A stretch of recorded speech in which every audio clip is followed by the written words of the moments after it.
and gentlemen, welcome to Eat, Sleep, Suplex, Retweet.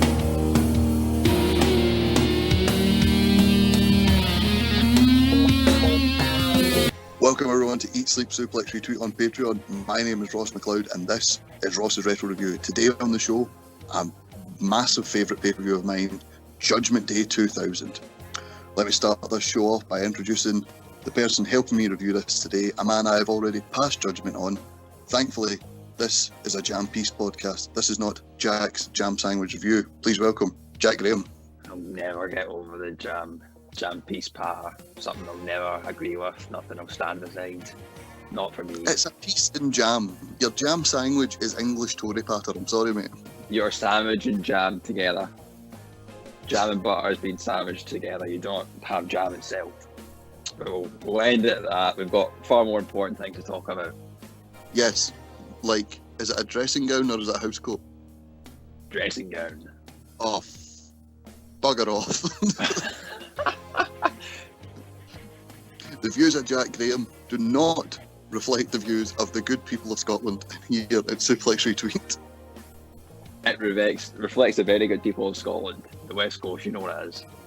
Oh, piss off. May as well move to Edinburgh with that sort of patter. Oh, God, no. Oh, apologies to our Edinburgh listeners, except Sarah Grieve.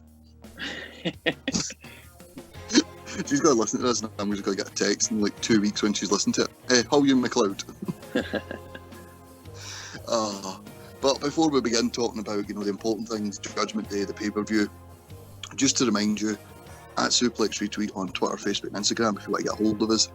Also, if you type Suplex Retweet, you can hear a massive amount of free content on our original feed that's on Spotify, Anchor, iTunes and on all good Android podcasting sites.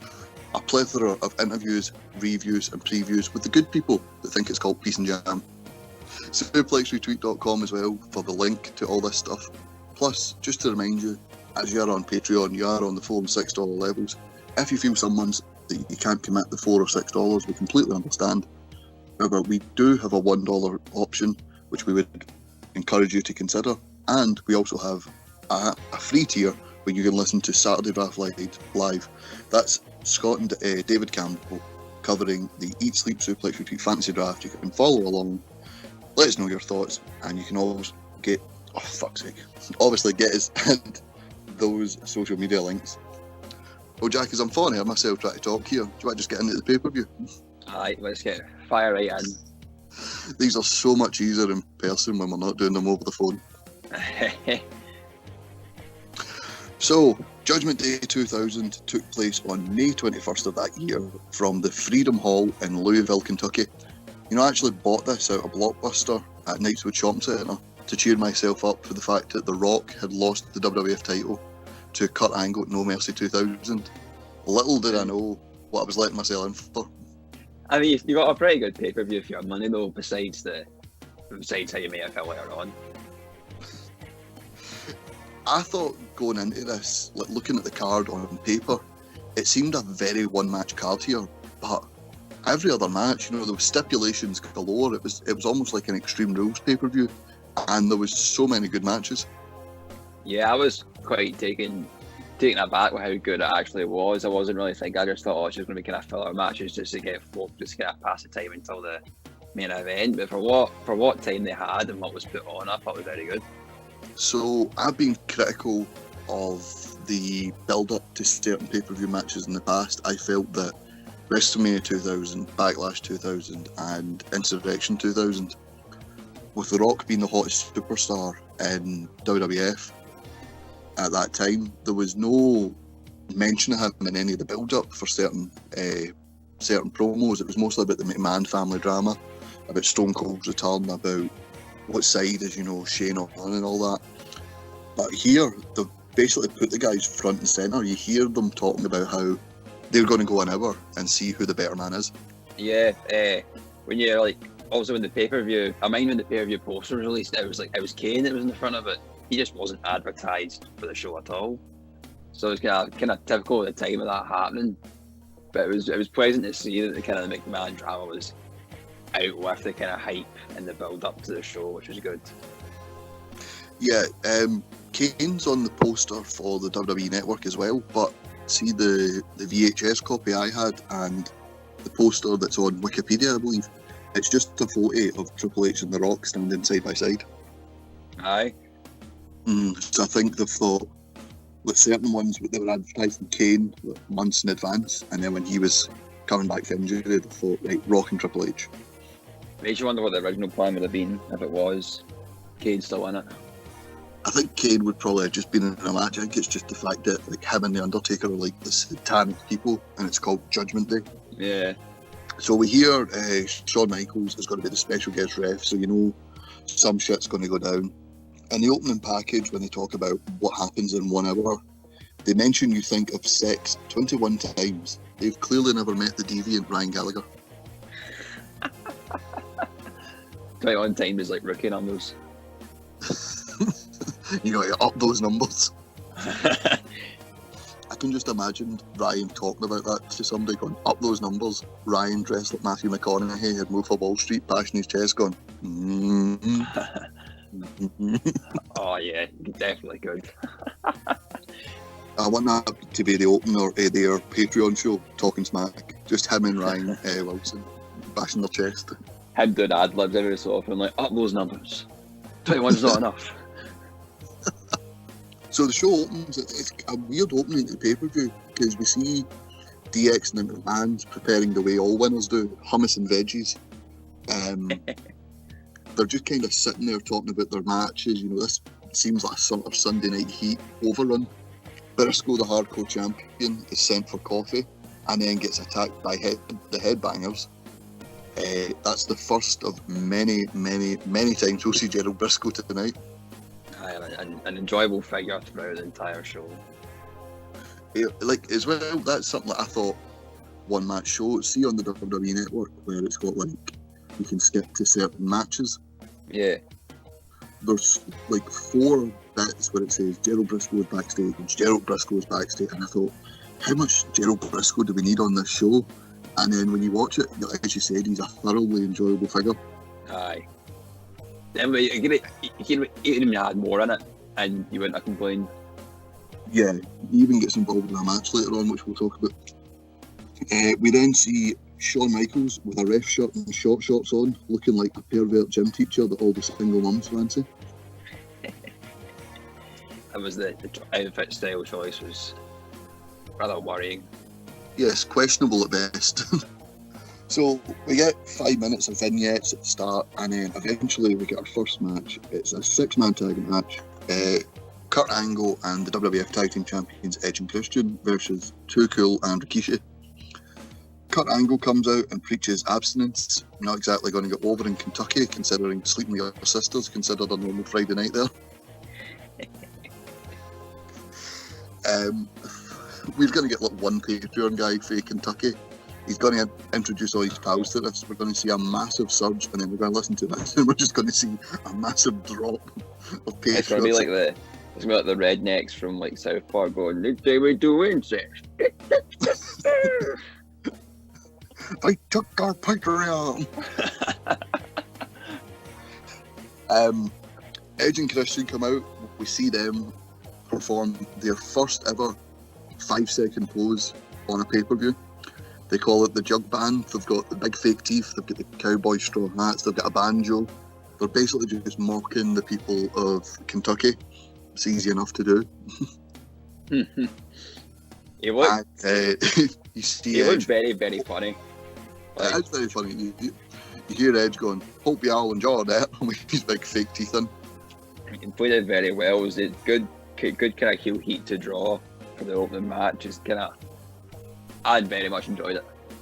It's very enjoyable as well. We talked about Kurt Angle's gimmick on past shows where he's very unaware that he's hated. He's like that guy that thinks he's loved in the office when in actual fact he's just a proper jobsworth. Edge and Christian always come out smiling and wanting to talk to the crowd, but it's always like they know they're better than people and they're not afraid to drop a wee sly comment in there. They're both arrogant in different ways, which is probably how it plays off well together. Mm-hmm. Then we see Too Cool make their entrance. I say this on just about every show we do, but the Too Cool pop always surprises me. They really don't get the recognition they deserve. They are the most over tag team in this period. Oh, without a doubt, yeah. Like if you need crowds to get back on your side for anything, you could just send them out doing whatever and instantly get the crowd back. So the match starts. Team Edge, Christian and Kurt attack Too Cool before the bell, only for Too Cool to get the upper hand. We see all three men in the corner. Scotty splashes, Edge falls out, Grandmaster splashes, Christian falls out. We then see Rikishi attempt to charge Kurt Angle, but before his ample asset can back into him, Edge and Christian pull him at the ring. A fun wee opener as well, you know what I mean? It gets the heels heat straight away, but it also keeps the faces on the upper hand. Yeah, I thought it was like, I mean, wrestling in a wrestling sense, I think it was that good, but for entertainment purposes, I thought it was actually what was needed for the opening match for the pay-per-view. When you're thinking, right, it's going to be an absolute slog. We've got the other Iron Man match later on. You've got these other matches to get through to get to that. I felt it was kind of a good match to get the crowd in the mood to get right up to the pay-per-view. Yeah, it's certainly like 3 hated heels, 3 beloved faces. It's certainly outrageous too. And this crowd, like I slagged Kentucky just there, but this crowd is hot the entire match. Like, we see it later on, like the start of the Iron Man match is a collar and elbow tie up, and the crowd go wild for it. They were just red hot to fill card. I felt there was like the crowd played a big part, I think, in the success of the pay-per-view. Yeah, 100%. I don't think if it was in like a quieter area that we would enjoy it quite so much, but I think the fact there's so many different stipulations in this pay-per-view, no 2 matches feel the same, plus the crowd are hot for every match. It's just a kind of perfect recipe for a pay-per-view at the time. Yeah, exactly. We see a funny moment where Grandmaster dances so much his trunks fall down. We just see him floating about in his tighty whities. Scotty Too Hotty points to him, like, and you hear Jerry Lawler going like that. Scotty Too Hotty just seen the real worm. It would not surprise me if they maybe even planned that to be part of the actual match, you know what I mean? Probably. It's the sort of goofy stuff they did at the time. As you said, it's not exactly the best wrestling match, but it is an entertaining match. There's lots of fun spots. One thing I would say, like, maybe I noticed these things because we watched them. I watched them so close together and I'm on every show. But at Backlash, we had 3 tag matches in a row where we did the spot of a ref doesn't see the tag, the face runs in, he gets kicked back out the ring because the ref didn't see the tag. This is the 3rd pay-per-view match in a row we saw Edge and Christian bring in the ring bell. It just seems sort of like a lazy paste and repeat spot.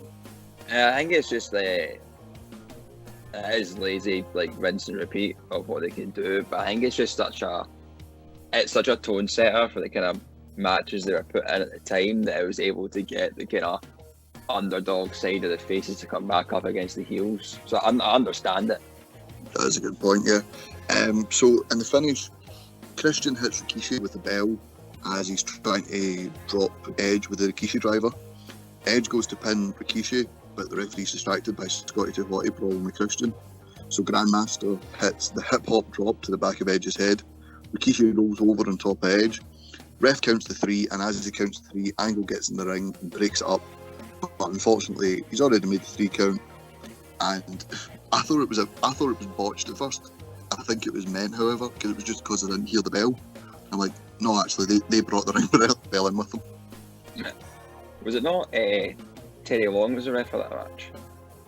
Yes, there is 3 Hall of Famers in this match, and one of them's the referee. Amazing, absolutely amazing.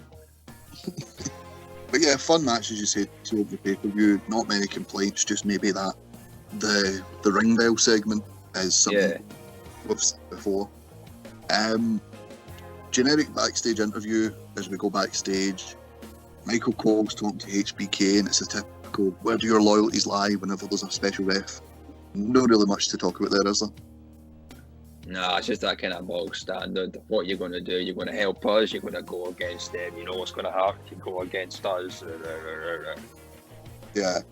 I think later on in the show, when he has packages with The Rock and packages with Triple H, and then you see the opening promo package. It explains it a lot better. I think this is just something to kill time, to be honest with you. Yeah, it kind of gets everything ready for the next match that's coming up. So the next match coming up is a triple threat match between the three members of the Radicals. It's Eddie Guerrero, the European champion, now with China in his corner, versus Dean Malenko, the light heavyweight champion, versus Perry Saturn. David Campbell said on our Insurrection review that Dean Malenko and Perry Saturn are both great wrestlers, but they're boring as anything, and that's backed up by the promo package we see before this. 100%, I'd agree with that. They're no exactly promo guys, Dean Malenko, because we see Eddie and China arrive at the arena. We see then Dean Malenko in his big deep voice. He's meant to say, "We'll see who laughs last," and he goes, "We'll see who laughs laugh." What? That intimidation. Sorry, on you go. I was just saying that intimidation from you're just like, oh, we'll see. Okay. I know, and it's Eddie and China just laugh at him and walk right by him, and then you see Perry Saturn go, "If you're going to kiss ass of the man that's going to win, that's going to be me," and it's just like, that just sounds so bad. It's so generic. There's a reason Chris Benoit, like, he wasn't the best promo guy, but he had that sort of intensity factor and that great, in-ring work. Like, seeing him go off on his own, and he worked really well as a heel. And Eddie was just oozing charisma, and him and China put together just kind of struck gold. You always seen like the Radicals splitting, and you could always tell for the start Dean and Perry aren't going to be the ones to be future champions. No, I mean, Dean was the light heavyweight champion at the time, wasn't he? Yeah. It was never going to kind of get to that European Championship spotlight for the spot. Yeah. Obviously, you mentioned light heavyweight championship there.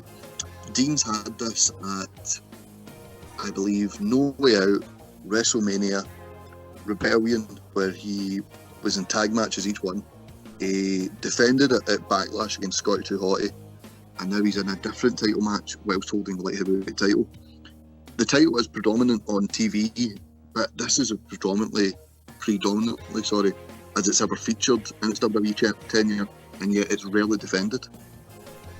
Yeah, like, it's a title that I always forget was kind of about, purely because there's no kind of marquee spots and pay-per-views you can say, oh yeah, that title was defended there, that was a good match. It's always kind of been a nothing kind of title, which is a shame because it could have been so much more.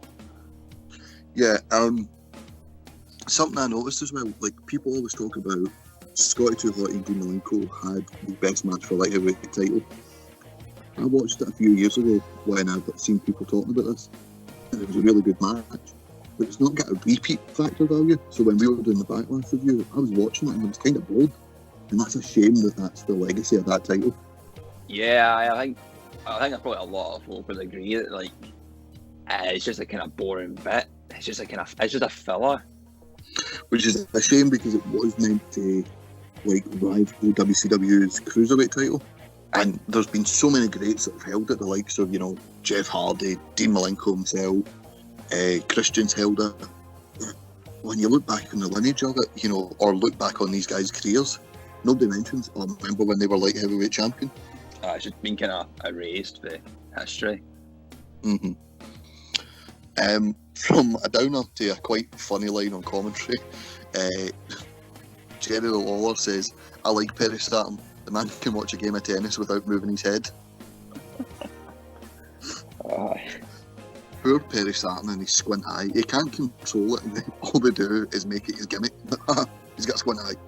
Could you imagine that getting said now? There'd be some sort of outrage, like some sort of prejudice against, like, people with squint eyes. Yeah, well, see, as always with wrestling fans, there'll be a bit of hypocrisy. It'd be a case of, how dare you slag that indie darling, whereas if it's somebody for the WWE Performance Centre and it's like nobody, it's the case of, that's quite funny. Yeah, I agree with that. As much as I slag the Radicals, we did mention the sort of meat and potatoes wrestlers. When they get in the ring, they can wrestle, and this is an amazing match. It's possibly my favourite match on the show because it's a back and forth triple threat match, and all three guys are amazing in the ring. Yeah, I feel it's something that would be appreciated more now than it was back then. Purely because I feel that more folk kind of wanting to get into the wrestling side of things instead of the entertainment. But 8 minutes does not do that match any favours, I feel. No, it does not. They keep talking about the China factor and all this, and they keep talking about how China holds her roses, and a few weeks ago on an episode of SmackDown she got involved and hit them with the roses, only to find out there was a lead pipe in there. They keep making this big deal and you're like, hold on a minute, it's a triple threat, it's no DQ. We saw Eddie Guerrero low blow both guys like 2 minutes into the match.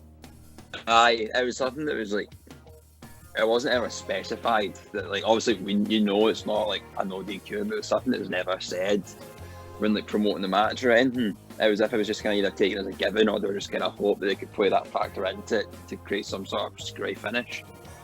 Mm-hmm. Well, we do get that screwy finish. Perry Saturn's knocked at the ring by Dean Malenko. He is then hit by China, who has a lead pipe in the roses again. By the way, for those listening at home, this is a bunch of roses, not a tin of roses, just to make sure nobody's confused. I know it's the festive season and we've all got chocolate abundances in our households, just to let you know the lid's not coming off the roses. Shotting your Cadbury's at them. Boy. My God, China with the golden barrel. We then see China attempt to hit Dean Malenko with the roses. He grabs him. Eddie performs a drop toe hold. Malenko manages to smash himself in the face with the lead pipe. Eddie with a quick roll up. 1, 2, 3. You know what, Jack? I've decided, because the European title is also a title that it's got more prestige than the light heavyweight title, but it never really got its due, and I don't think it gets remembered as fondly as it should. Eddie Guerrero is my favourite European champion of all time. Okay. It's just, I know I've pure declared that as if you had an argument against it. No, it's just, I was taken aback, I didn't know what to say. I was like, sure, yeah, he can be your favourite if you I'm want. making a declaration, damn it, Jack. This is the third pay-per-view title defence we've seen on the Retro Review rundown so far. He's defended against Essa Rios, he's defended against Chris Jericho, and he's defended against both members of the Radicals. All three matches, you could say, were contenders for match of the night, and each one is just really, really enjoyable. And the fact that the European title is what put him and China together for possibly his most enjoyable run, other than his WWE title run, I think it's just such an important title, and that's why I love it. Who was it that took it off? Guerrero? He had it for like over a year or something. Obviously over a year, no, he had it for like I don't even know. He holds it until July. It's actually Perry Saturn that beats him for it. Oh my God. How the Radicals implode. He is in the King of the Ring next month as European champion. He then loses it at Fully Loaded to Perry Saturn, and then gets into an Intercontinental title feud with Trish Stratus and Val Venus. Oh yes. This isn't the last time you see Eddie as European champion though. He wins it again in 2001, but we'll cover that when we get to it. Many a pay-per-view before that happens. Many a pay-per-view before that. I wish I'd taken like the 80s as my retro review, because like there's 4, 6 at a push pay-per-views a year. I could be done it by now. But it's all about the content, Ross. It's all about the content, yes. All about that thing that makes Stephen money.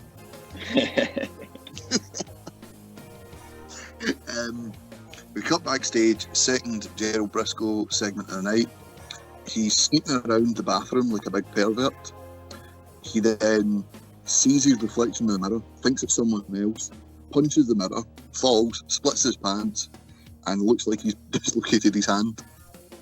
They've done a good job of keeping the hardcore title prominent while still making Gerald Briscoe look like a stooge. I think that was my favourite segment of the entire pay-per-view. There's a kind of the surprised look in the mirror and then to go punch it. I was like, oh, okay. So up next, no DQ, falls count anywhere. Big Show Shane McMahon. So I've mentioned on the reviews of Backlash and Insurrection, you know, Big Show was in the WWE title match at WrestleMania this year. He's then started that, you know, fat guy likes to have fun gimmick that never works out. It's never got any legs on it, you know, it works for about 6-7 weeks. He has picked up 2 pay-per-view wins as the Showster at Backlash and then as Shokishi at Insurrection. But the promo package of this match, it's Shane telling Big Show, you've turned out to be an embarrassment, you know. You let me down at WrestleMania. No one cares about you because you're an unmotivated slob. Shane sounds like one of my ex-girlfriends breaking up with me. You're an embarrassment, you're a slob, no one cares about you. You're doing nothing. Where are you going? I'm prepared to get away from this argument. What was it that was, didn't Big Show have something written on his shirt that Shane McMahon called him, like during the kind of lead up to the feud? Yeah, I think what it was. He wanted to see the big nasty bastard again. Or Nah, it was, that was it. Big nasty bastard. yeah, and he also, I believe it turns out Shane was only using him to like weaken The Rock for the Triple H feud. And we see a promo on the Titantron where Shane's going, I mean, I've got Big Show under control. Which way did he go? Which way did he go? So this keeps Big Show as a babyface, but now he's back to being like the giant with a bad temper.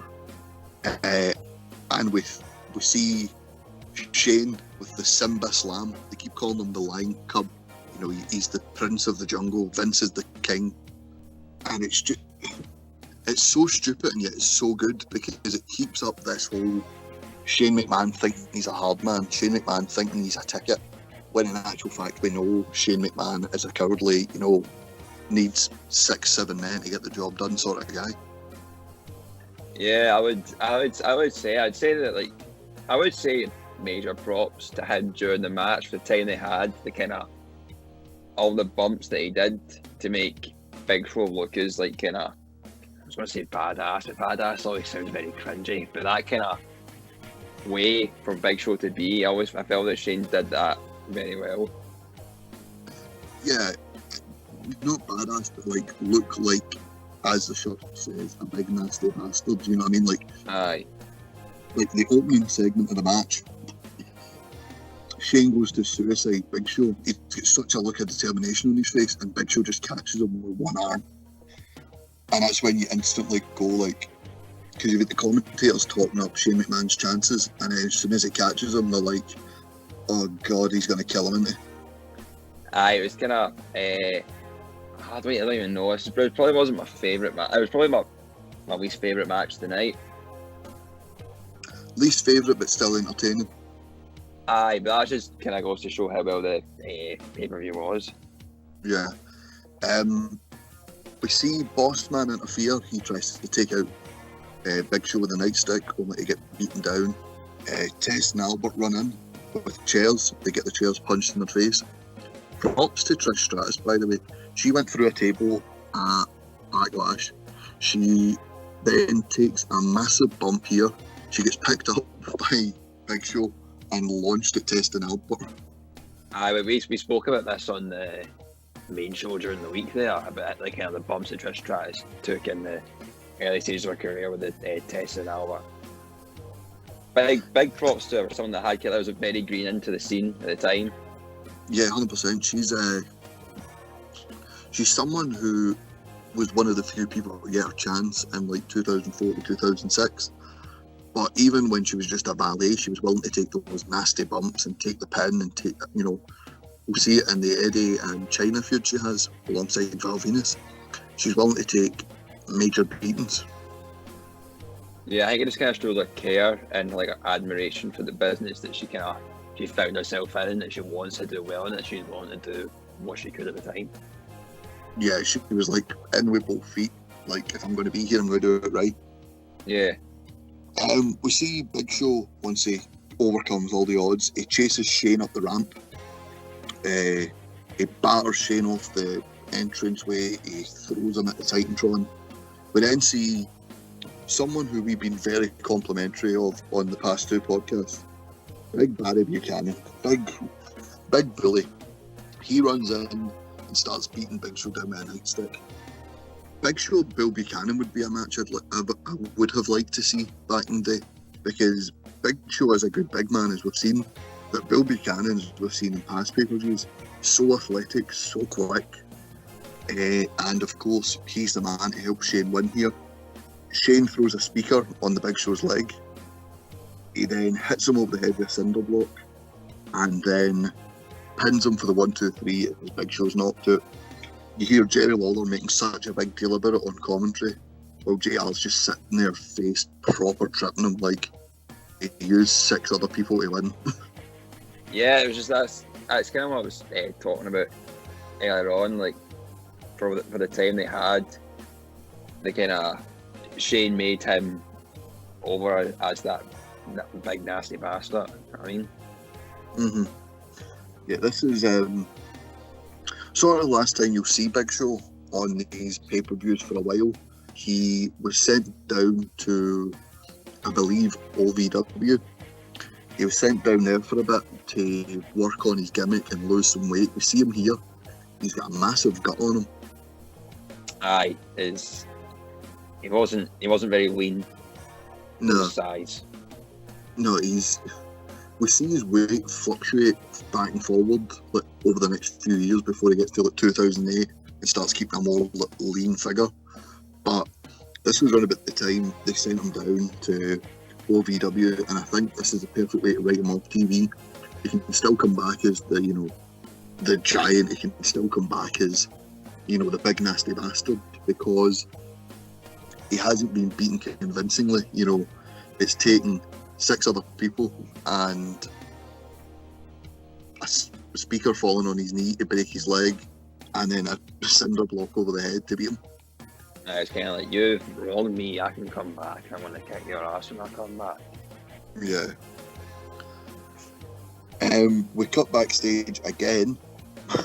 Gerald Briscoe is looking for a place to lay low. He finds the referee's office. He goes to sleep in a chair, and the 2 refs start surrounding him as if to go, I'll pin him and you make the count. No, I'll pin him and you make the count. Briscoe wakes up, loses the plot, starts throwing chairs about the ring. It's a fun segment, but it's also a weird segment. Aye, it's weird, like, why I get the kind of referees like protecting, like just watch out for me, but it's like, are they realistically ever going to try to take the belt? No. Yeah. No, they're not. But I did enjoy Briscoe kind of yelling at them when he woke up in the kind of panic. We see Triple H and HBK backstage, all buddy, talking about how's the wife, how's the kids, are you going to do what's right here? Triple H sort of starting up to HBK, sort of trying to get on the good side.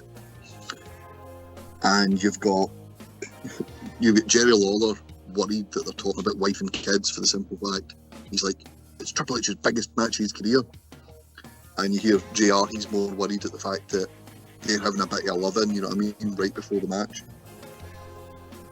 Yeah, it was kind of playing the devil's advocate, so to say, with like, oh, will HBK help Triple H after this kind of wee bonded session they're having? So it kind of played filler well. Yeah, it's good filler. Commentary do a good job, as do these video packages, of like, where does the ref's allegiance lie? He was brought in by Linda, but he's pals with Triple H. He doesn't like The Rock, but he pushed Vince on his ass, you know what I mean? Like, the storyline build up to it has seen Shawn being put right in the middle of a Rock and a Triple H place, if you will, and it's really good playing it up, as you said. It plays filler well. So next up, we've got a submission match for the Intercontinental title. Chris Benoit, Chris Jericho. These guys have been playing hot potato with the Intercontinental title. Jericho won the title. Benoit won the title at WrestleMania by pinning Jericho. Jericho had the match won, but Benoit got him DQ'd at Backlash. Jericho won it on the SmackDown following Backlash, May 4th. But then Benoit won it back on the Raw on May the 8th. And the build-up here is a case of who has the better submission. Two of the best technical wrestlers at the time, and indeed just ever.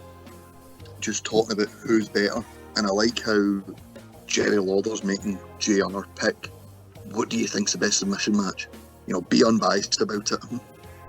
Yeah, it was the kind of whatever move you said was best. It would have been like, oh, that's your winner then, isn't it? So they're kind of playing the which one? Who you thinking? Where they have to kind of have that unbiased. But I'll put you in that spot. Who do you think has the better submission of the two? Well, I'll give JR's reasoning, which I think is actually quite sound. The crossface can be put on quicker. Like we saw Daniel Bryan use the version of it, the label lock or the yes lock, where when someone rolls you up or someone tries to put you in a sharpshooter or something like that, you can instantly change it into a crossface. It's a move, a simple armbar takedown into a move. Whereas we've seen with Jericho over the years, Walls of Jericho is a hard move to put on, you know what I mean? You need to get the guy down, then you need to lift his legs, then you need to turn the dead weight of the guy onto his stomach, and it takes longer to put on, whereas Benoit's is it's like an RKO, you know what I mean? A Canadian Destroyer might look better than an RKO, but an RKO can come out of nowhere, so can a crossface. I'd give the kind of same reason. Like, if you're doing the Walls of Jericho, I'd say arguably it could be more painful of the two, but it's not worth the minute to get into it than what that is, the crossface. Yeah, absolutely. Plus, there's different variations of the crossface, you know what I mean? Like, you can grab the top of their head, you can grab them by the jaw, you can grab them by the throat, you know what I mean? It's just so easy to put on. 100%, yeah. Yeah. Well, you've put me in the spot, so you and I, obviously, you've agreed with me, so I don't need to put you on the spot now. No, I've agreed. You know what I mean? Try to micro-host here like Dave Hockney, you know what I mean? What? No. Have you never heard that before? No. So we have a running joke on the show. There's times where Dave will get really into a show and he's not the one hosting, but he'll just turn to somebody and go, I'd actually quite like to get your thoughts on this. And you're like, Dave, you're not the guy hosting. But you see, mine flowed in well with the kind of replaying where you were talking with the college. It wasn't just out of the blue. So what do you think about this? So I pass. Oh, you pass. All right, okay. Micro hosting, micro marking. That I mean, no future on this podcast for you, son. I'll have a word with Steven Z later.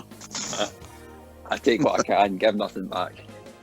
Is that why you're single? Obviously. A good match, a good back and forth match. Something I like here, which is something we don't see in the modern era. We always talk about how baby faces are pretty stupid at times, you know what I mean? Like, they'll only attack someone with a weapon when it's not a match, or if the person attacks them with a weapon first. Whereas we see the babyface Chris Jericho, it goes for the knee brace because he knows it's a submission match. He knows if he can put more pressure on Benoit's pre-injured knee, then it can, it's easier for him to win the match. He takes off the knee brace and starts battering him about with it. You know what I mean? It's like showing a babyface with a bit of brains as opposed to this goody two shoes. But I think I agree with that, yeah, but I think that's more to do with the type of match it is, a submission match. If it was just a normal match, I wouldn't have seen that played as well, but I feel that in a submission match, you need to be more intelligent than what you usually are. There's a couple of backstage segments we see other people who are in and around the title picture. We see Val Venus, who gets a massive pop. We see Hardcore Holly, who gets a massive groan, although that might just have been for me watching my TV like, God, not this dick again. Hardcore Holly, to me, and I don't know if you'd agree, he's possibly the most boring superstar of this era. Yeah, I'd agree with that. There's nothing to him. He's there's there. Fun about him. He hasn't the kind of appeal of the look to be like, I can support this guy. He's not got the personality to be like, alright, you're cool. He's just there. Also, he seems to be one of these people, when people talk about him outside of wrestling, he's just like a bit of a shithead that no one likes. And that sort of bleeds through into his wrestling character, because you look at the character and just think, I bet you're a knob in real life. Aye, yeah. He's just that kind of, just a wanker. Yeah, Like, if he's you're describing him, he's a but- wanker. Aye, he's a wee bit of a wanker. Aye. Just like John Wayne. John Wayne's an asshole.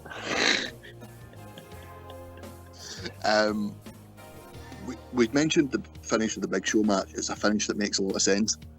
The finish of this match, Jericho gets caught, puts in the crossface. Benoit's wrenching it back. He gets the rope, Jericho, he gets dragged back. Benoit then applies the crossface to his throat and chokes Jericho out.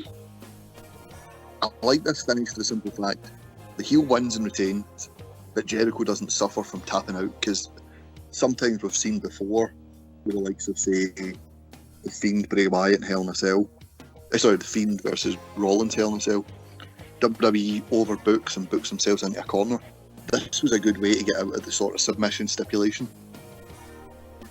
Yeah, especially the passing out aspect of it, then keeping the hold in longer. It's just that kind of like, oh, he had to physically choke him out to actually get anything out. It kind of puts the loss didn't hurt Jericho at that point. If anything, it made they garnered more sympathy for him. Like, okay, nah, fair play to you, mate. Stuck by your guns. Yeah, fair enough. That's a really good way to put it. Two more backstage segments. We see The Rock warning Shawn Michaels. We mentioned Triple H and him, buddy. The Rock walks in, head full of steam, and just says to him, like, you know, if you don't call this right down the middle, then I'll be having words with you after, and it won't take 60 minutes. You're just like, yes, Ross. Rock. Sorry, yes, Rock. And you're bigging yourself up. That's you that's going in. I'm bigging myself up. I mean, I'm watching this. That's me when I walk into Stephen Wilson's office. That's when you're asking for your cut after each episode. It's like, where's my 20%? What the Ross says. Yes, Rock. You know, and amongst them, it fires you up, because, and it also garners interest, because you think, is this what's going to make Shawn Michaels favour Triple H? And it also makes you, like, The Rock is so, you know, he's so focused with keeping his WWF Championship. He wants it in a fair match. He's not got a problem losing it if the better man wins. But if he's screwed out of it, he'll make it known that he's not happy, and you're like, it builds The Rock's character and it builds intrigue. Yeah, I feel that Michael's doing absolutely nothing in that as well, just kind of standing there, his arms crossed, that kind of, yeah, alright, okay. I felt that helped a lot with it as well. I think we've all had those moments where, like, a pal's either been drunk or a pal's been angry about something and it's got nothing to do with you, but they go off and one with you, and you just stand there calmly because you know it's got nothing to do with you, and you're just kind of like, you finished? Aye. Yeah, Basically I will agree. what I'm saying is, Rock's that pal when you're outside the pub at 2 a.m, people are going for kebabs and going to go up the road, and he's like, no, the garage is open till 4, come on, let's go. The party's just starting, come on. You go.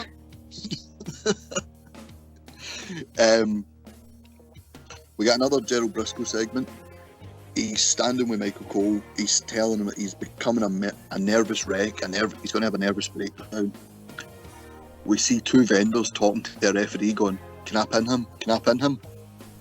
And then possibly my favourite segment of the night, he walks up to this vendor who's holding like a big 12 pack of Coke and just kicks it in his face and then slaps this popcorn vendor. Yeah. And the kind of the comedy aspect of it was Yeah. It was very good, yeah. It played well into kind of what was coming next, just as a kind of filler to get ready for the next match with the kind of stipulation that it was. Yeah, could you think as well, like, oh, like he's not going to get too physical, he's an old guy, and you just see how high he kicks this guy, you're like, Jesus Christ. it's the sort of thing like Milla and Mae Young are about in this era. They're in their late 70s, and they're like the comedy act. People forget that they had like long, illustrious careers. Before that, it's just the fact that the more mainstream audience only seen them in this role, and I think that's what you get with Gerald Briscoe as well and Pat Patterson. You forget these guys, you know, went for years, and you know they still have that skill. Aye, they're kind of workhorses of their time. Yeah. So up next we have a tables match. We have DX comprising of Road Dogg and X-Pac, accompanied by Tori versus the Dudley Boys. This started with Tori splashing Bubba through a table. This was during Bubba loves to put women through a table stage of his career, you know. That was his best gimmick. Stage, I think, was left out of the Hall of Fame package. Oh, aye, it's what he kind of became synonymous with. Like, oh, is he putting this girl through a table? Look, we see Bubba sort of catatonic backstage, like raging, Steven, and you see D-Von going, "Don't worry, we'll get her. We'll make sure she goes through a table."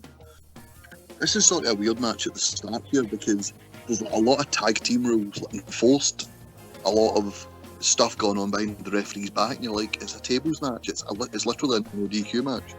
Yeah, that was something that I never understood.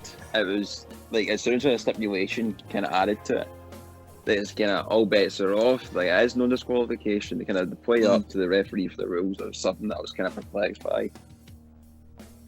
Yeah, like it's Jerry Lawler even on commentary that sort of buries it. He goes, "It's no DQ. Just push the ref out the way." Good old JR. Jerry Law.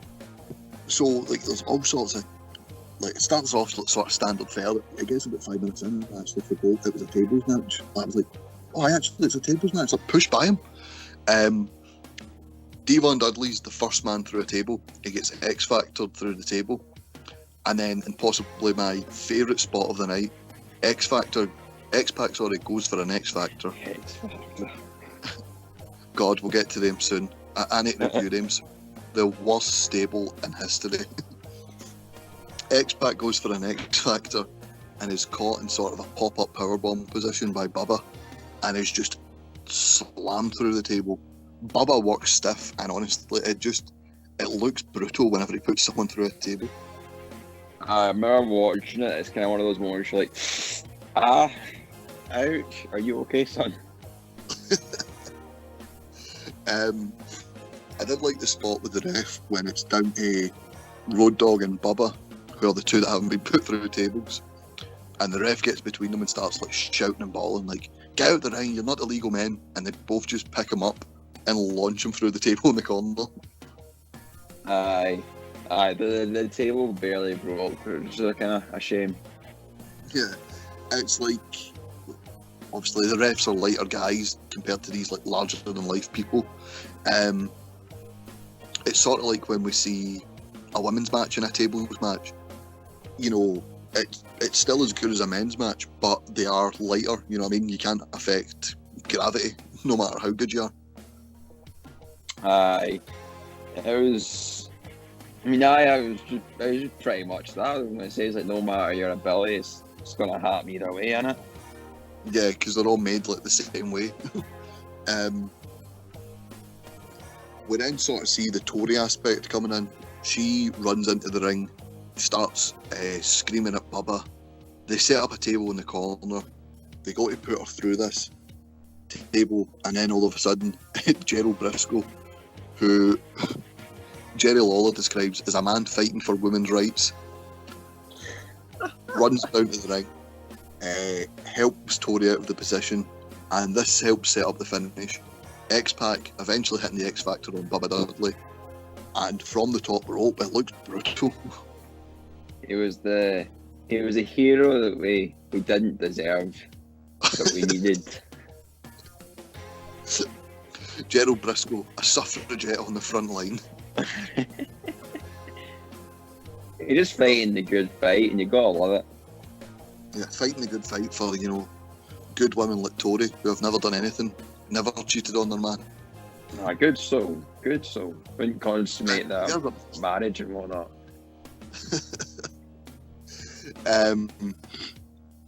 Fun match again, and a different stipulation. You even hear Jerry Lawler like, have we had a singles match that's just one fault to finish yet?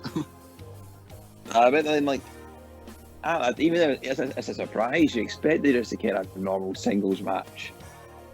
I don't know. Does that make Jerry seem stupid, or is that something he's been told to say? I think maybe it's something Jerry's been told to say, because it's a very unique card, because we slated WrestleMania for not having any normal one-on-one, like just singles matches. Whereas this match is filled with stipulations, but they're all really good matches. Yeah, like the stipulations played well. Sometimes like they just aren't needed, but here like it made sense. Yeah. The Dudley Boys get their revenge after the match, however. Gerald Briscoe's still in the ring. He's telling both Dudleys to suck it, which looks horrendous, by the way. It's the worst circuit in history. Yeah. We then see a 3D performed on Gerald Briscoe. What I didn't get here was, they were playing up, they showed footage of him beating Crash Holly for the title. You've seen the likes of Bossman, Buchanan, TNA, Val Venus, Hardcore Holly, all floating about backstage. Why didn't someone run down and pin Jerry Briscoe? That's a very good point, actually. A very good point. It's like the whole point of the Hardcore title. People used to interfere in matches.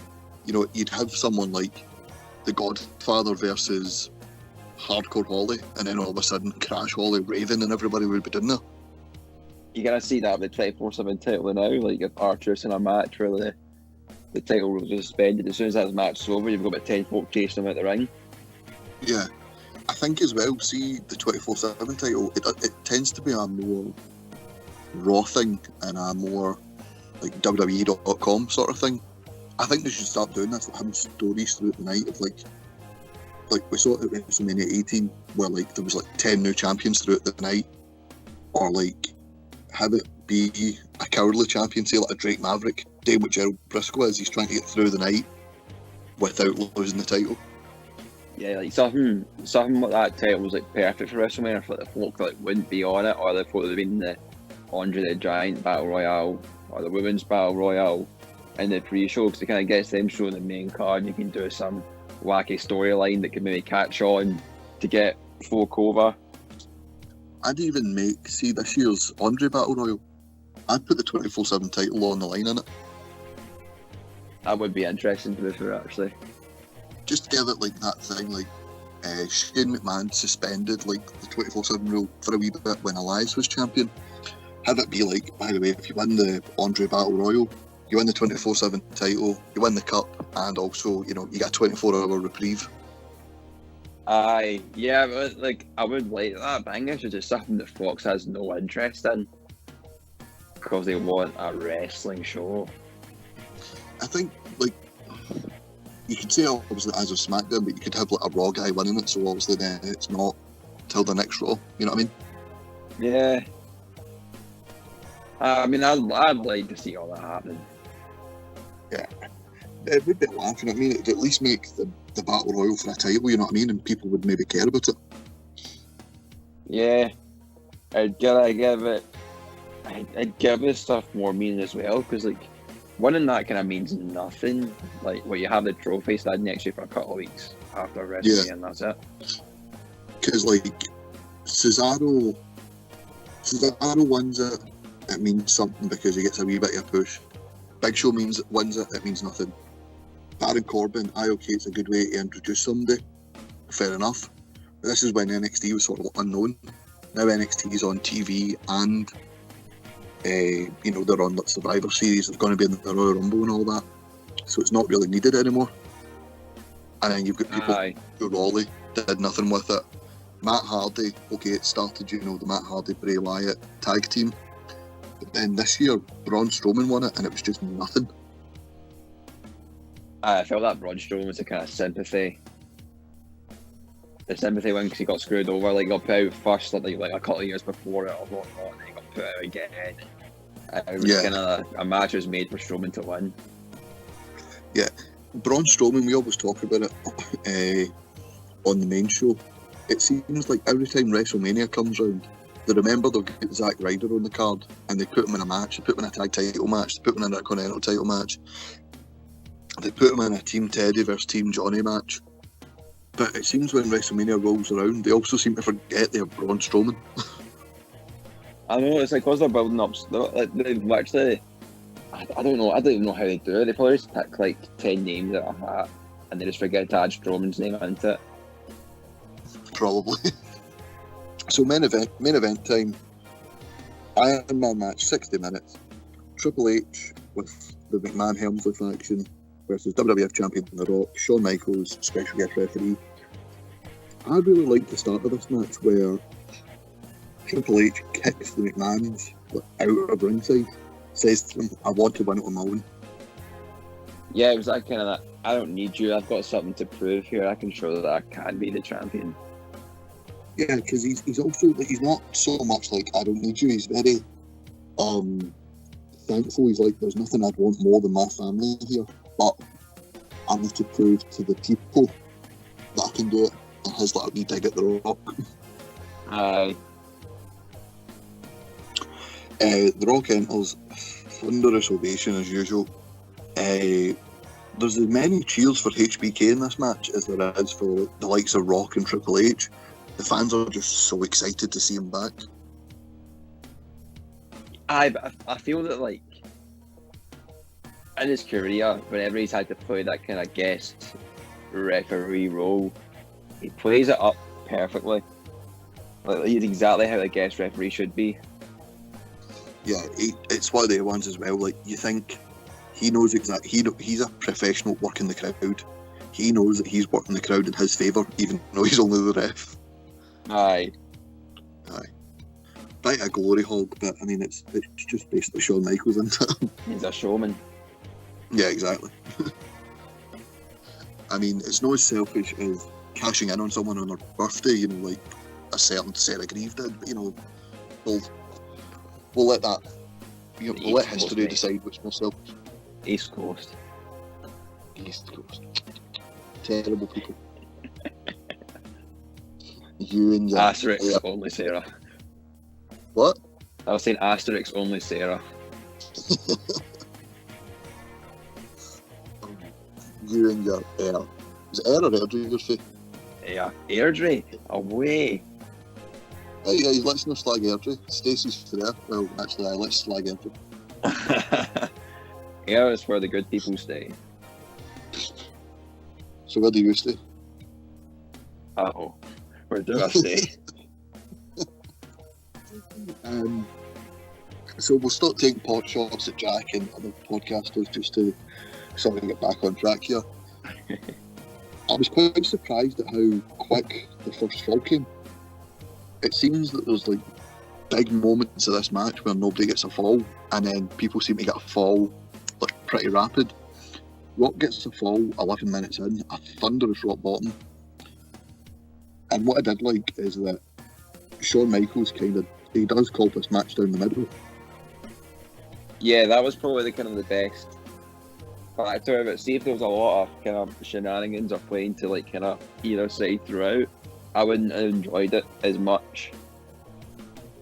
Yeah, I think these guys did well. Like, just obviously there is the wee physical altercations occasionally with Triple H and Shawn Michaels, where like Shawn's counting in the corner and he pulls Triple H off. Not like that, you know. Get your minds out the gutter. but like, you know, there is those wee interactions, but there isn't shenanigans throughout. It's more like the last 5 minutes, as we'll talk about in a wee moment, where we see people starting to run in and attack people. Aye. Yeah, I felt like, although watching this when I was 10 minutes in and I saw that first pin, I thought, alright, okay, they're kind of going to be like 10-minute increments, but how it goes throughout, I wouldn't expect the amount of falls or the decisions that actually happened. Yeah, they do a good build-up of talking about how The Rock and Triple H had a 30-minute match in 1998 over the Intercontinental title, and that's been each man's longest pay-per-view match to date. They do a really good job about talking about the stamina. Jerry Lawler, him and JR sort of stop bickering and they start playing like wrestler, announcer. And, he's given a unique insight to, conserve your energy. Why are you doing this? There's moments where like Rock or Triple H are in submissions and he's like, tap out, get the submission released and then regroup. Yeah, I thought that commentary throughout the entire match, and then even what happened, like kind of leading up to the end, I thought they were fantastic for it. I felt that like they made it more believable with the kind of calls they were given.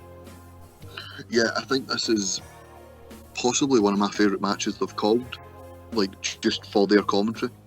Yeah, I 100% agree with that. Yeah, I felt that like they added that kind of factor of like they are actually talking sense. Like, why are they doing that? Because it makes you think as a viewer as well. Yeah, we get two quick falls here. We get Triple H at 25 minutes, hits his pedigree. Then Triple H at 27 minutes with a cradle coming off the ropes. Triple H doing so well to get back ahead 2-1. And again, Shawn Michaels calling it right down the middle. And JR begrudgingly praising Triple H like he's done well to get so quickly back in this match. Yeah, it was only like a minute between the second and the third fall, wasn't it? Mm-hmm.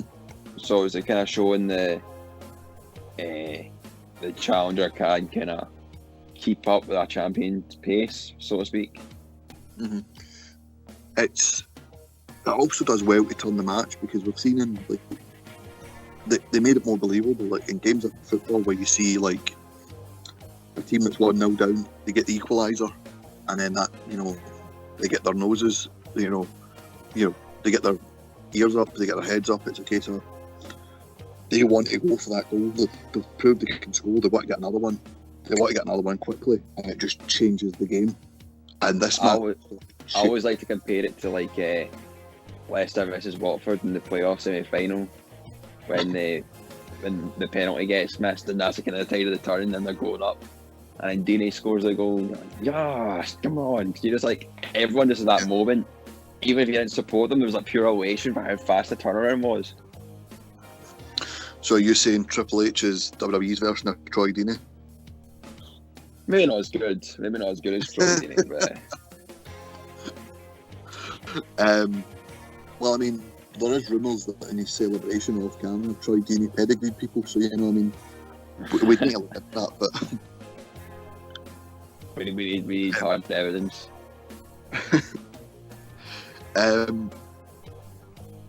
They build up more sympathy for The Rock. Triple H gets a pile driver 33 minutes in, goes 3-1 down, and you see The Rock starting to play up the fact that he's tired, play up the fact that he's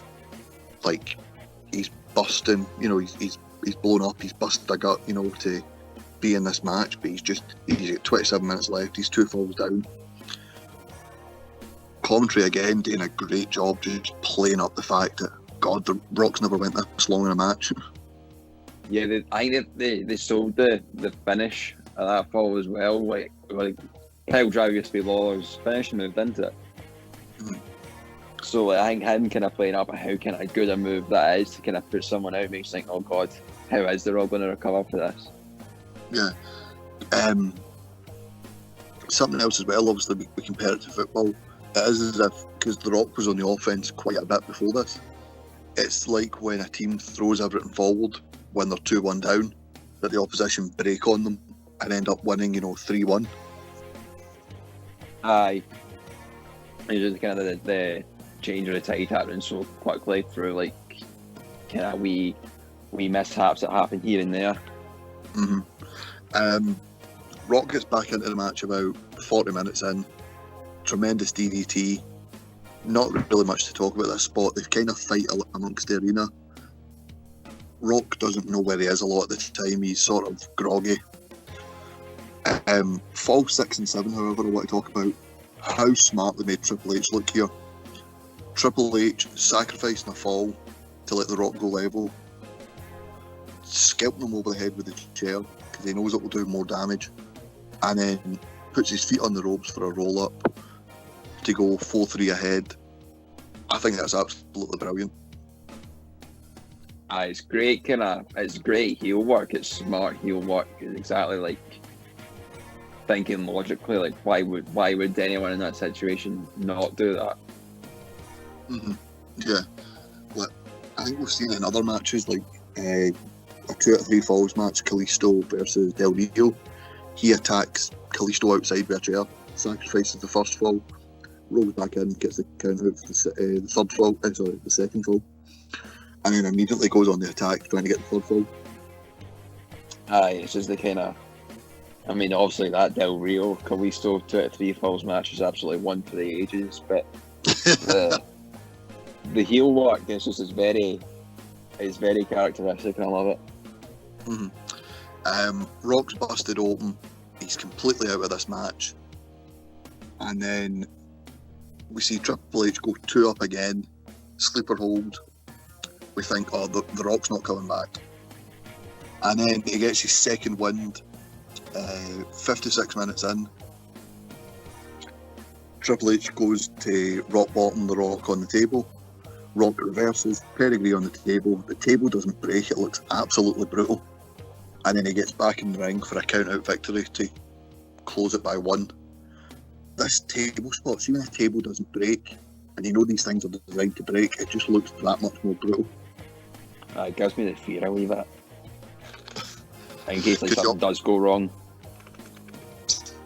Yeah, and you're always thinking as well, like, oh god, that wasn't meant to happen, is he okay? You know, like it amplifies your interest in the match. Aye, without a doubt. Cause I also had the kind of Michaels and Triple H kind of goading each other a bit, kind of pushing each other. Kind of got the Rock hyped back up during that fall as well. Yeah, like the Rock knowing that Shawn Michaels isn't going to, screw you out of this. If you lose here, it's your own fault, and him, just going for it. Like, he explodes at the corner with a massive clothesline in the lead up to this. Aye, because that kind of instantly, you kind of the crowd, maybe I wouldn't say, I was going to say wake up, but livens up a bit more than what they were when they're seeing the ref and Triple H going at it. Then the Rock just kind of coming from nowhere and just kind of catapulting himself into Triple H for the clothesline, like gets the crowd right behind it again, and you're kind of like, come on, Rock, you can do it. Mm-hmm. The McMahons come down to the ring as the DX. You talk about the crowd livening up. 58 minutes the crowd waited for a people's elbow, and when Rock hits that spine buster, everyone in that arena stands up as if it's 2 minutes into the match. You wouldn't believe there's 58 minutes on the clock at this point. The crowd is electric. It's something that I really wish I was there to see at that point. When you know that spine buster happens, you just know he's standing, he's waiting, he's ready, everyone's kind of hyped up. The kind of the atmosphere that would be in there would be absolutely electric. Mm-hmm. Rock hits the people's elbow to tie it at 5 apiece. Something I found really interesting about this match, you sometimes run the risk of an Iron Man match, and certainly in this age of, a finisher not finishing the match, of like seeing a finisher fest of a match. But in this match, Rock uses 1 rock bottom, Triple H uses 1 pedigree. The Rock steals Triple H's finisher to get the count out, and The Rock only does 1 people's elbow. They never repeat a spot. They go for 60 minutes, and each spot is an original spot. I love it. I loved it. Mm-hmm. Not seeing the kind of overuse of their finishers was, I think, it played a lot to show how much they have in the locker. I mean, I love, like, I like Kenny Omega. I have no problem with him. But when you see his matches in the likes of New Japan, the likes of AEW, he goes for the V-trigger far too often, so much that you just kind of become numb to it. But in this match, yeah. And hey, it's not just me having a pop at AEW guys. Buddy Murphy does the big knee quite a lot. Shinsuke Nakamura in WWE, he has a lot of knee-based offense that you can't really tell. Like, Is that the Kinshasa, or is that just like a knee to the back of the head? Look, what am I looking at here? Aye. And sometimes when people go for two upper high, something that could be, it's not me having a pop with the Young Bucks, but they are the main people that use super kicks now. The super kick is an overused move. If you've seen a modern day Iron Man match, super kicks would be used every 2 minutes. Aye, it's kind of become a spot fest. Yeah. But this match, 58 minutes in, first people's elbow, the only people's elbow you see in the match, and every bit has, everything in this match is original. Aye, it's more power to the kind of performers who are kind of the best of their time. They showed that they can do it, and they probably could do it again. Yeah. So Shane McMahon and Vince McMahon try to get in the ring before the people's elbow. The Rock slaps them down. It's during this time that Shawn Michaels gets dragged at the ring. He takes down Shane. He takes down Vince. He misses the DX are in the ring attacking the Rock. He goes to get back into the ring. The Rock knocks him off the cover into the barricade. He's down as every member of the McMahons is beating the hell out of the Rock, and then we see it's been the vignette for Judgment Day, but we've seen it throughout the night. Sort of, are you scared? He's here. He's returned from the dead, and this is our first ever appearance of the American Badass Undertaker. It's good at the time, but see, because they don't have the rights to the American Badass music, the WWE Network version of this is god awful. See, I don't think I've never watched it on the network. I've only ever just kind of seen the highlights or something that I don't even know. It might be the same as on the YouTube channel. I can't mind, but I've not experienced this music. I don't think. It's like it goes, "Are you scared? He's here," and starts like, because there's about 2 minutes left on the clock, and the entrance takes about a minute and a half. And then you see, like, when he gets in the ring, because they've cut so much, you're like, oh, there's a minute left, and then you see one of those 35 seconds left on the clock, because they've just cut down the sort of entrance of it. Yeah, what kind of freaked me out with that as well was the Fanica and Nursery Girls that sang like all the way throughout. Aye, they kind of took like, influence for The Shining, the twins for The Shining. Aye. Creepy children laughing. The finish is sort of botched. Undertaker gets in, takes out everyone. He does attack Triple H while the time's still running, but Shawn Michaels doesn't see it. He has Undertaker has Triple H in the tombstone position. The buzzer runs out. He then hits Triple H with the tombstone. Shawn Michaels announces that due to outside interference, The Rock has been disqualified and Triple H will win the match. It's a shame that such a good match had such a botched finish. I know, like, see if, like, obviously that he called for disqualification with the tombstone at the end. See if, like, they let that happen, but he just, like, kind of went down to the timekeeper and just said he got disqualified for the choke slam. Mm-hmm. That would have been fine. Yeah. It was the kind of realization of what happened there, and then just kind of going and say, right, if they kind of explain from that moment, if they kind of recognise what they've done. Yeah, because it is a shame. It's the second time in 4 pay-per-views we've saw a botched finish in a time-styled match. The Hardcore title match at WrestleMania 2000, the time ran out. Hardcore Holly still won. He wasn't meant to win. Triple H was obviously meant to win here, but it's just a case of the timing's off, and it's a case of it is a shame just because we've been gushing about how good this match is. That's how it finishes. Aye, like it's the kind of good thing about it was though that it didn't deflate anything. Even though it was botched, it was still people were still like, what's just happened? Why is he here? Why is he returned? That was the kind of only kind of takeaway from it, I think. hmm You can tell how loved The Rock is at this time and how hated Triple H is as a heel. The reaction in the arena when he goes, "The winner of the match is a result of a disqualification," and he stops Howard Finkel, and the crowd are on edge, and you just hear them like, you hear a few wee cheers, and you just hear Triple H and both like cheers, and it's almost as if like there's people on Triple H's side, but there's cheers, and it's as if people realise, wait, he said Triple H and not The Rock, and the arena starts booing. You see Shawn Michaels get chased back stage by The Undertaker. He's getting cans and beers thrown at him. You can see Vince McMahon, bleeding from the eye as him and the X are carrying Triple H backstage. They're getting drinks showered over them, beer cans, bottles, everything thrown at them. It's just, we don't condone throwing stuff at wrestlers, but this rabid atmosphere just shows how good the product was at this time. Yeah, it's kind of something that I wish I was kind of more present with during the time. That I wish I was kind of this age back then, so I could have been part of all that to experience it and understand the emotion kind of going through what was happening. Yeah, 100%. There's more passion put into every single match, and there's more fan involvement because the feuds are so well laid out.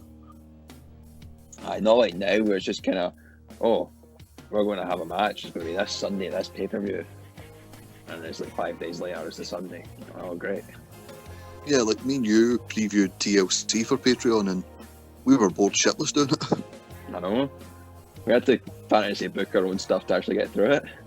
I know, like, we had to basically felt like we've talked about stuff that isn't wrestling related here, but it's not been to the detriment of the card. It's because the card reminds us of certain things that we enjoy. But with TLC, we were sitting talking about the fantasy draft, we were sitting talking about the Royal Rumble.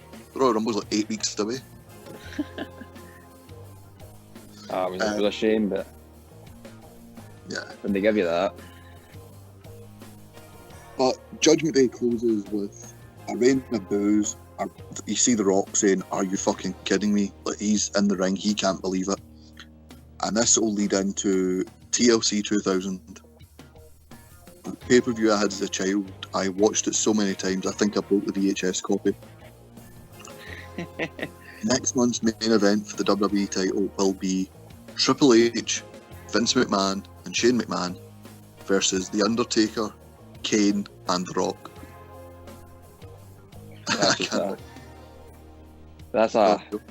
See, like, on paper it just doesn't sound good to me, but knowing what it was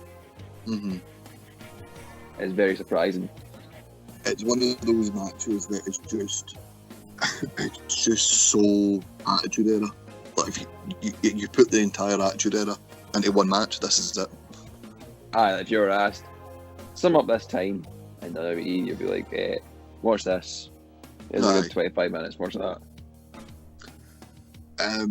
We also have the King of the Ring, obviously, coming up. That's the next pay-per-view we're doing. Me and Scott are going to review that. I feel like we've heard with myself and Jack reviewing Judgment Day 2000 so far. We have more retro reviews. Myself and Nathan reviewed Royal Rumble 2000. Myself and Scott reviewed No Way Out 2000. Me and Gary and Derek Kernahan reviewed WrestleMania 2000. Backlash 2000 with David Hockney, and Insurrection 2000 with David Campbell.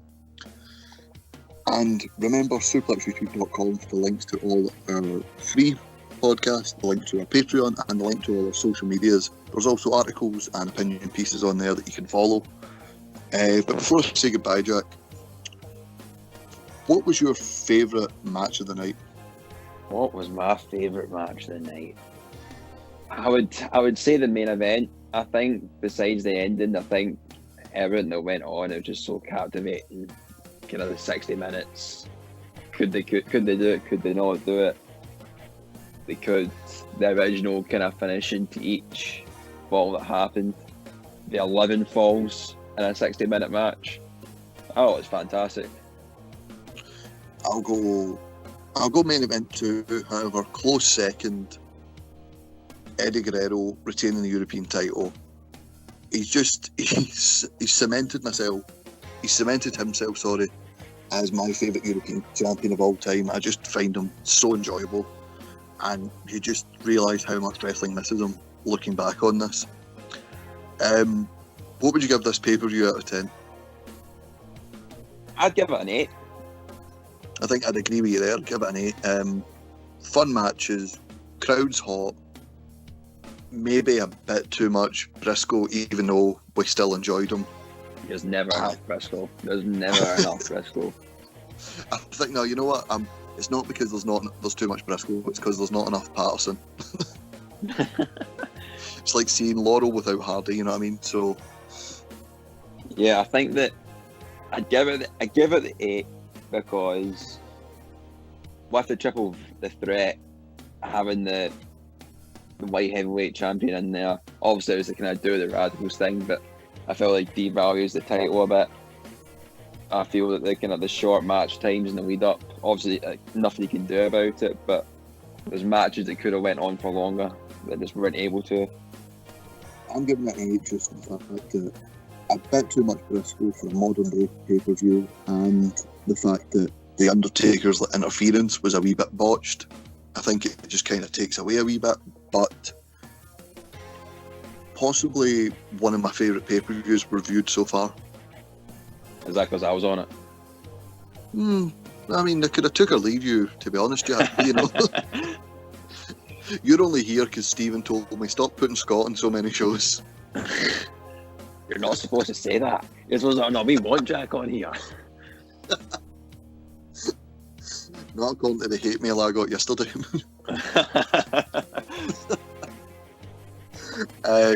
No, Jack, but thank you very much for being on. No, thanks for having us. I'll definitely hop back on again. Yes. When we allow it, you'll hop back on. When the union comes screaming. The bell's ringing, Jack. Ding, ding, ding, it's time. Thank you very much, everybody. We'll see you next time for King of the Ring 2000. Bye-bye.